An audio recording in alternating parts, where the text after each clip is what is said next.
Bueno, en primer lugar, quiero saludar a todos y a todas, compañeros y compañeras, exalumnos, y también pues agradecer a la organización del 50 aniversario y especialmente a Teresa, que me haya dado la oportunidad de subirme aquí y, bueno, y contaros algunas cosas de mi experiencia personal y profesional.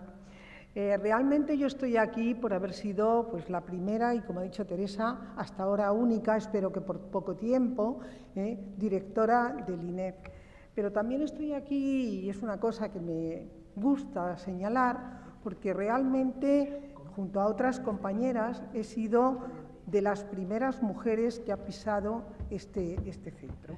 Y en ese sentido voy a tratar de dividir un poco mi exposición en dos partes. Una, pues de alguna manera explicar por qué yo he sido la primera directora y hasta ahora la única, y la segunda parte me gustaría dedicarla un poco a ver cuál ha sido la presencia de las mujeres en el INEF, porque realmente vinimos a inaugurar este centro cuando todavía este centro no tenía alumnos ni masculinos ni femeninos, simplemente era la Escuela de Educación Física Femenina la que estaba en esos momentos funcionando. Había otros centros masculinos, pero que sin embargo la ley que creó el INEF no había reconocido como parte del INEF, sino simplemente un reconocimiento de su titulación.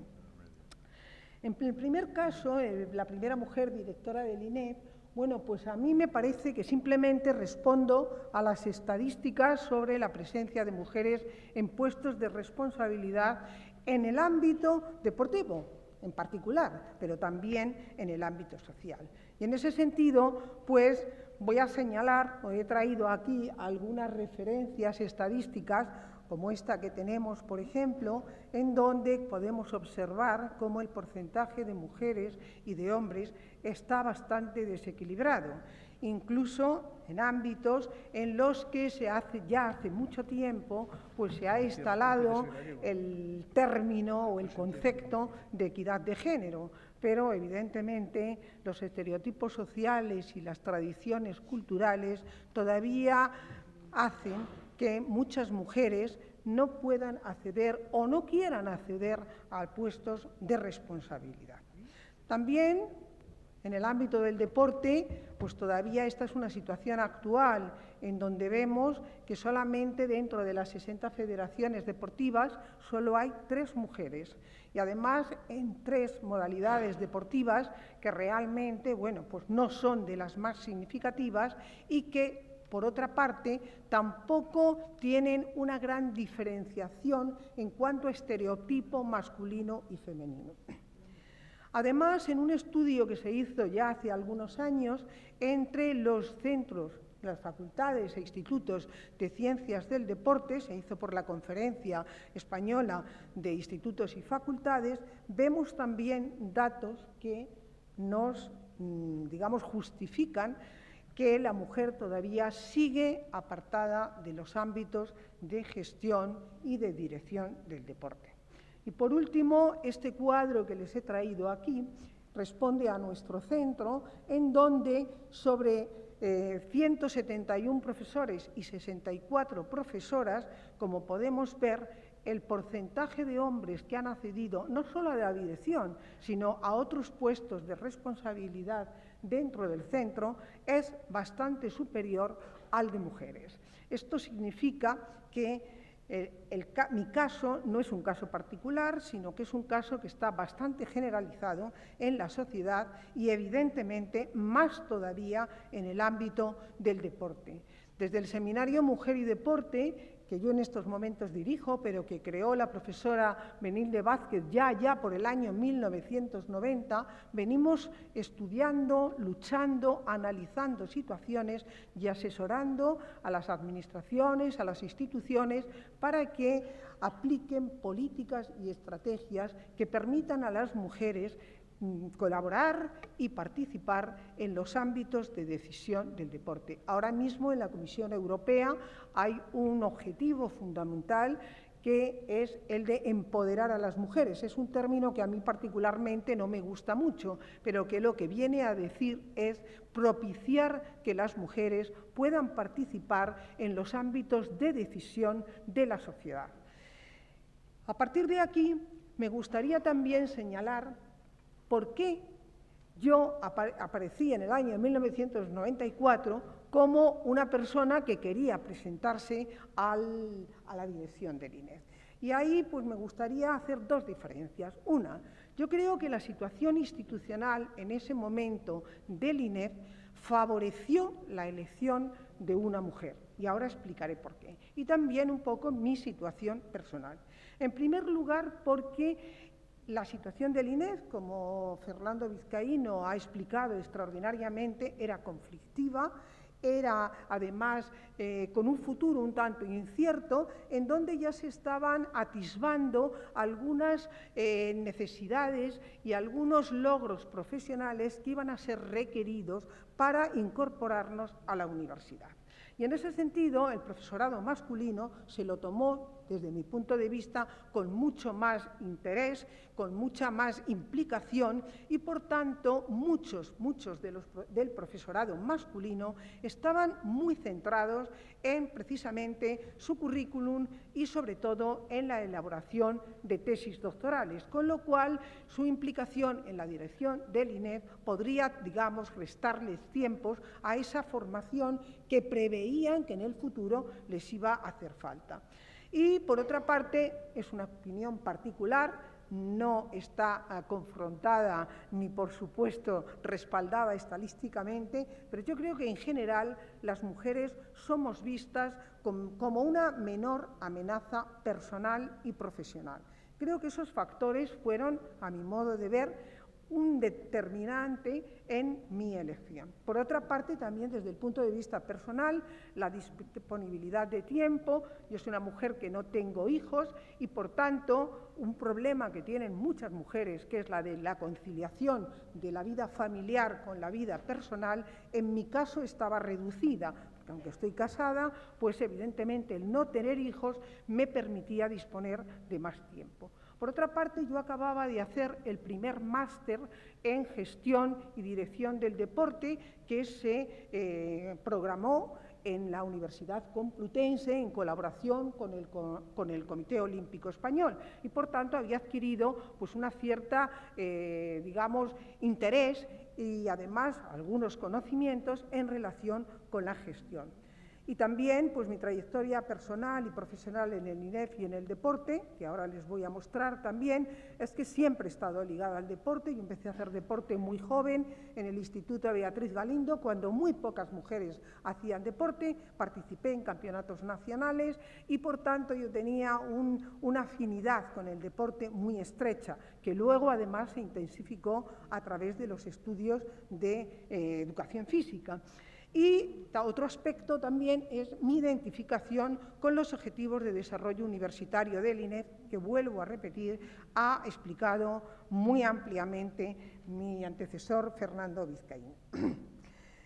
Por otra parte, las mujeres en el INEF hemos tenido una situación siempre un tanto extraña, y les explico por qué. Cuando el Instituto de Educación Física, el INEF, es creado en el año 1961, la propia ley establece que la parte femenina del INEF sería la Escuela de Educación Física Femenina Julio Ruiz de Alda. Y esto no era un capricho, era porque realmente era la única escuela que tenía regulado el título de profesora de Educación Física por el Ministerio de Educación Nacional y, además, la única que tenía en una orden ministerial la normativa y la regulación del plan de estudios. Quiere esto decir que la Escuela de Educación Física Femenina Julio Ruiz de Alda es Instituto de Educación Física, Instituto Nacional de Educación Física, antes de que el INEF tuviera alumnos. Y esto a mí me parece un hecho importante, porque Si bien es cierto que en esta casa siempre nos han tratado con muchísima deferencia, esto también responde a que José María Cajigal y otros profesores ya participaban en la docencia de la Escuela de Educación Física Femenina y, por tanto, digamos que conocían en profundidad cuál era el trabajo que en ella se hacía. Desde 1961, que se aprueba la Ley de Educación Física y que se crea el INEF, y hasta 1970, la Escuela de Educación Física, pues realmente, y digo hasta 1970 porque es cuando realmente empieza a haber, digamos, alumnado en el INEF y empiezan a salir los primeros profesionales, pues la Escuela de Educación Física fue un poco el escaparate, desde mi punto de vista, internacional del propio INEF, ya que en esos momentos, a nivel internacional, había una evolución muy significativa, no solo en el planteamiento de la educación física, sino también en el contenido e incluso en la propia práctica. Y desde esa perspectiva, el Instituto Nacional de Educación Física y José María Cajigal, fundamentalmente con una visión muy amplia de lo que era la educación física y de lo que era la educación y de lo que el movimiento representaba en el ámbito de la educación física y de la educación en general, tomó a la Escuela de Educación Física pues como una forma de también sacar al exterior lo que en España se estaba haciendo en ese momento.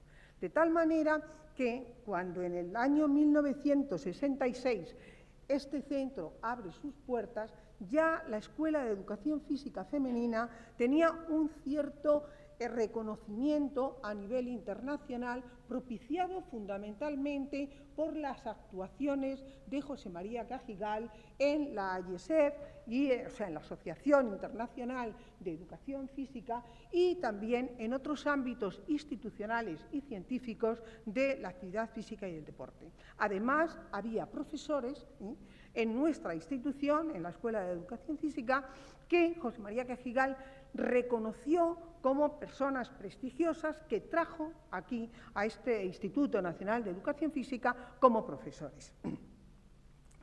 Esto da pie a que en el año 1966, cuando se organiza el Congreso Mundial de Educación Física y Deportiva en esta misma sala y en este mismo escenario, la Escuela de Educación Física viene aquí a demostrar la evolución de la educación física, fundamentalmente de la gimnasia, en el ámbito de la educación física y el deporte español. Esta foto que vemos aquí pues es de esta demostración en la que en este momento lo que se mostraba en estos congresos era fundamentalmente cómo en la práctica había también una teoría científica detrás y, por tanto, antes de cada demostración, que no solo fue la nuestra, la de la Escuela de Educación Física, sino también otras, como por ejemplo una de matrogimnasia. Ahora parece que el hecho de que las madres hagan ejercicio con sus hijos es una cosa muy novedosa. Bueno, pues en el año 1966, ya aquí, en este mismo escenario, se presentó una demostración de matrogimnasia dirigida por la profesora Consuelo Pérez. También se hizo una demostración de algunas escuelas extranjeras y también de un grupo del Colegio de Ciegos de Madrid. Es decir, que había ahí, sobre todo porque, digamos que se estaba orientando la educación física o la práctica, mejor dicho, hacia una perspectiva mucho más científica y mucho más apoyada en contenidos teóricos. Y así fue como esta demostración de la Escuela de Educación Física vino aquí a inaugurar este centro. Por eso no es baladí decir que las mujeres de la Escuela de Educación Física y las mujeres, algunas de las cuales todavía estamos aquí, estamos antes que el INEF, porque el INEF realmente se aprobó por ley, pero no tenía alumnos, no tuvo actividad realmente docente hasta el curso 67-68. De tal manera, José María Cajigal estaba implicado en esta movimiento y apoyaba de tal forma el trabajo que se estaba haciendo en la Escuela de Educación Física Femenina que él prologó el folleto que se llevó a la Gimnastrada de Viena en el año 1965 y a un congreso internacional sobre educación física femenina y deportiva que se celebró en la ciudad de Colonia, en la Sporthochschule, que es una de las escuelas o de las instituciones a nivel europeo del deporte más significativas, que en ese momento dirigía Liselott Ding, gran amiga de José María Cajigal, y él hizo el prólogo de este en el que destacaba precisamente el trabajo de la Escuela de Educación Física y, sobre todo, los nuevos métodos que estaban utilizando en relación con el movimiento, para sacarle de ese movimiento mecánico y llevarlo a un movimiento más expresivo, más educativo y, en consecuencia, que pudiera mejorar y potenciar la educación física fundamentalmente de las niñas y de las mujeres. En la Gimnastrada de Viena se presenta este trabajo y además José María Cajigal dice que es una primicia de su ya estructurada Escuela de Educación Física Femenina. Este método estaba basado en una idea que propició Luis Agosti. Para los que sois profesionales de la educación física, sabéis que fue una de las personas que sistematizaron el ejercicio, el movimiento gimnástico, en el que trataba de establecer una relación entre la danza y el ejercicio físico, de tal manera, y sobre todo la gimnasia, para darle ese matiz expresivo, rítmico y sacarla de ese mecanicismo en el que se encontraba. Las profesoras de la Escuela de Educación Física Femenina que presentaron y a las que se debe fundamentalmente el desarrollo de esta metodología fueron Sagrario Prieto e Isabel Benavente, algunas conocidas por algunos de vosotros, me imagino, y entre las alumnas que participamos en la demostración estaban las profesoras de la casa, que todavía están presentes, Elida Alfaro, en este caso mío, Fátima, Manuela, Purificación y Ana Valenti. Es un orgullo para nosotros haber abierto este centro y, sobre todo, agradecemos enormemente a José María Cajigal en ese momento el apoyo que dio y la internacionalización que hizo del movimiento gimnástico femenino. Y ya para terminar, lo único que me gustaría decir es que la Escuela de Educación Física Femenina, que en muchos ámbitos ha sido, digamos, yo no digo olvidada, pero sí que es verdad, por ejemplo, algunas alumnas que yo he tenido en la Escuela de Educación Física de Julio Ruiz de Alda me comentaban esta mañana que es impensable que una escuela que tiene una tradición que se inauguró en el año 59 con una titulación ya reconocida por el Ministerio de Educación y Ciencia no esté reconocida en esta casa, porque realmente digamos que la historia del INEF, ¿qué empieza?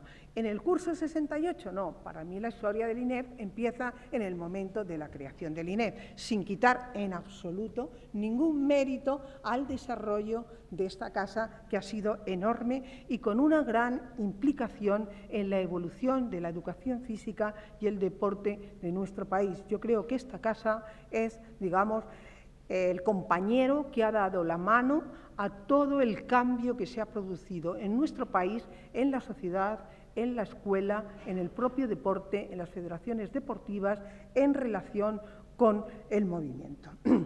Bien, decirles simplemente que la Escuela de Educación Física formaba tituladas, y estas tituladas, entre el año 61 y el año 77, que se produjo la unificación de la Escuela de Educación Física en este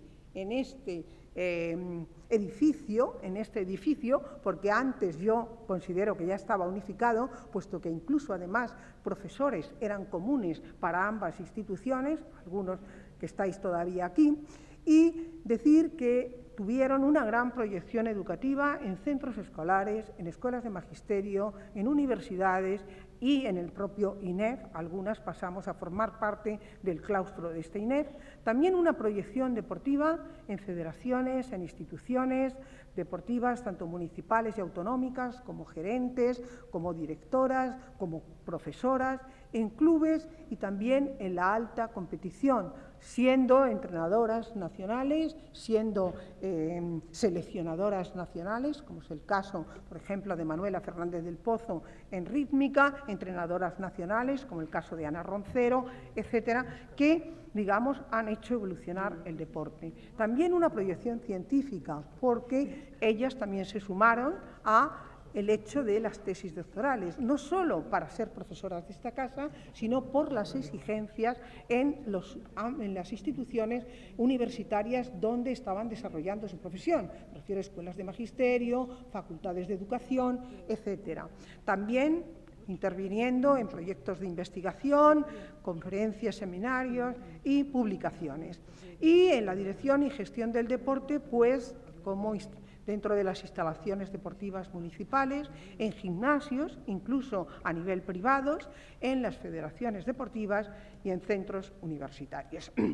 Y nada más, les he contado un poco, a la par que mi motivo de ser directora del INEF, pues un poco la historia no solo de este INEF, sino también de la parte femenina de este INEF. Muchas gracias.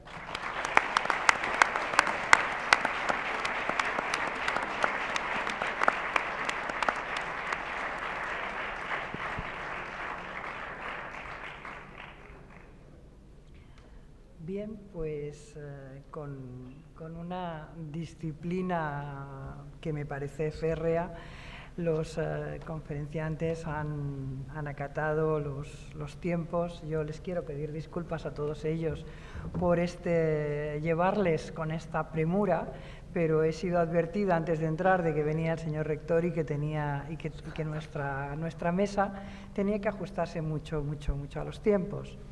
Esto, bueno, no sé si hay tiempo para una pregunta o como... ¿Sí? ¿Sí? ¿Cristina? Cristina López de Subijana.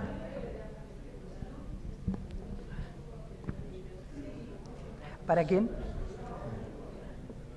Aparte del vídeo. A ver, chicas.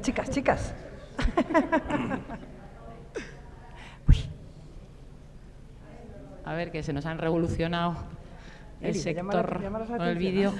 Yo tenía una pregunta para el profesor Pedro Palacios. Sí.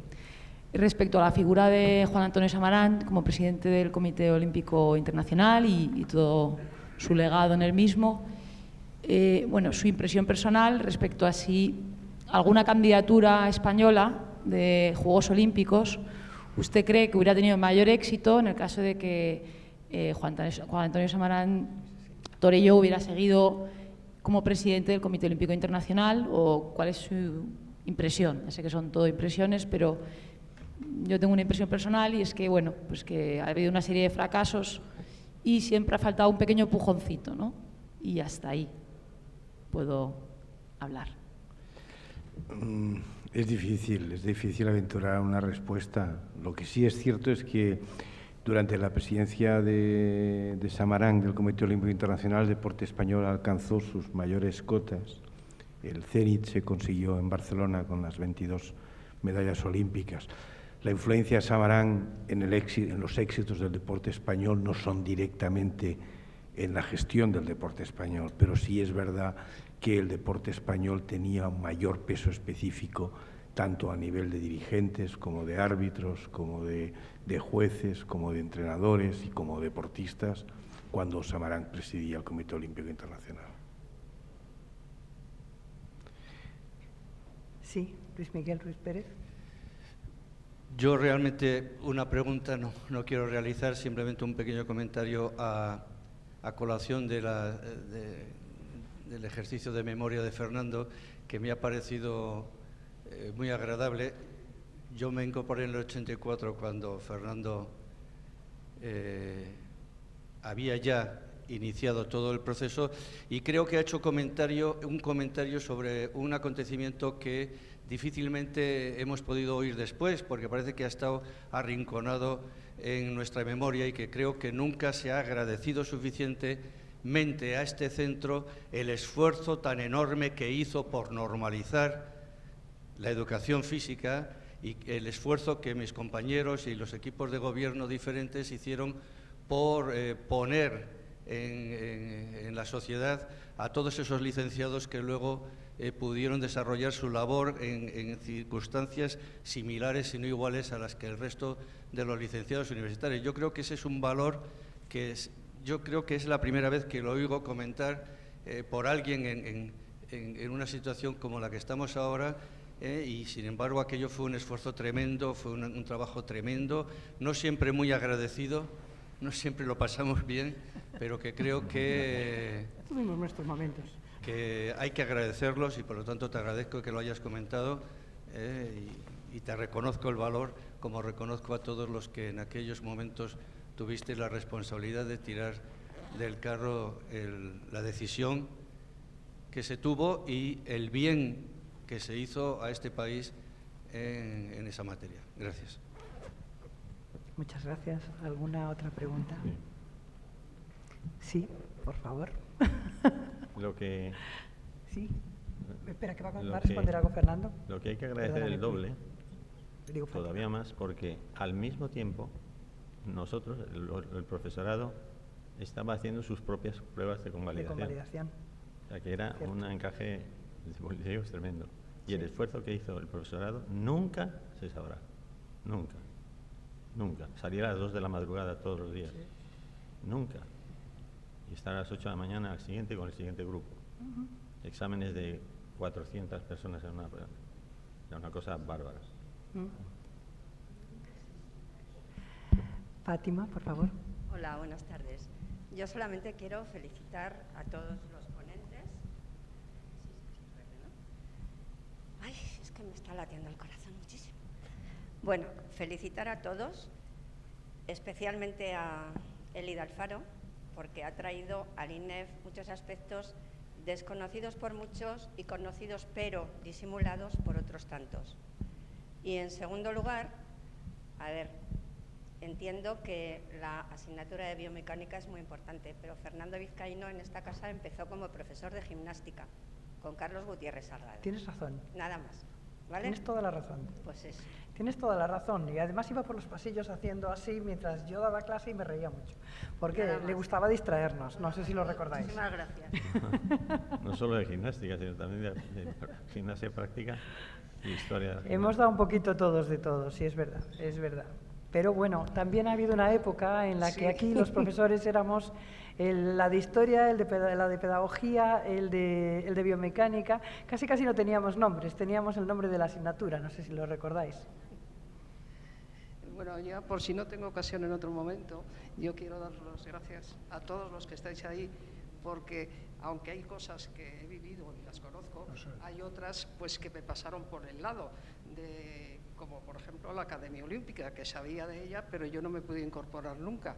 Entraba en ese cupo que decía Elida de mujeres con problemas domésticos y entonces no podía hacer todo a la vez, eso estaba clarísimo. Pero sí quiero dar las gracias a la trayectoria del INEF, porque como todo el mundo sabe, yo no procedo del deporte, ni soy una deportista. Y el haber permanecido 40 años en esta profesión, desde la Escuela Ruiz de Alda hasta aquí, pues tiene su mérito. Pero yo quiero decir que ese mérito de estar tantos años, e incluso de las cosas que hice, estoy orgullosa de una que me acerca al mundo del deporte, que fue la presentación de la primera tesis doctoral sobre educación física que se hizo en este país. Entonces la hice básicamente no porque me la pidieran en aquel momento, que todavía no se había planteado la necesidad en el INEF, más que a largo plazo, sino porque yo tenía que explicarme lo que estaba haciendo yo aquí. Es decir, tenía que explicármelo de alguna manera, y lo tenía que explicar no con ejercicios que no sabía hacer, sino con la mente, que era lo único que tenía. Y que, evidentemente, como he dejado reflejado en el libro de los 50 años, mi promotor, si queréis, o la persona que me hizo a mí implicar de verdad en este tema fue José María Cajigal. Pero aparte de todo eso, y de que considero que he tenido una vida profesional agradable, con mis conflictos, mis esfuerzos, mis fracasos y mis éxitos también, que los he tenido, quiero deciros a todos que seguramente no los habría tenido si no era con la ayuda del INEF, de los profesores que he conocido y de los alumnos que he tenido. Yo solía decir muchas veces en las clases, cuando hablábamos del tema del profesorado, que cuando un profesor no aprendía nada después de haber dado una clase o no aprendía nada de sus alumnos, es que no era un buen profesor. Yo, la verdad, tengo que deciros que fui mejor o peor profesora, pero que mucho se lo debo a los alumnos. Me han enseñado muchas cosas, me han hecho reflexionar y por eso yo quiero agradecerlo en público a todos. Y nada más.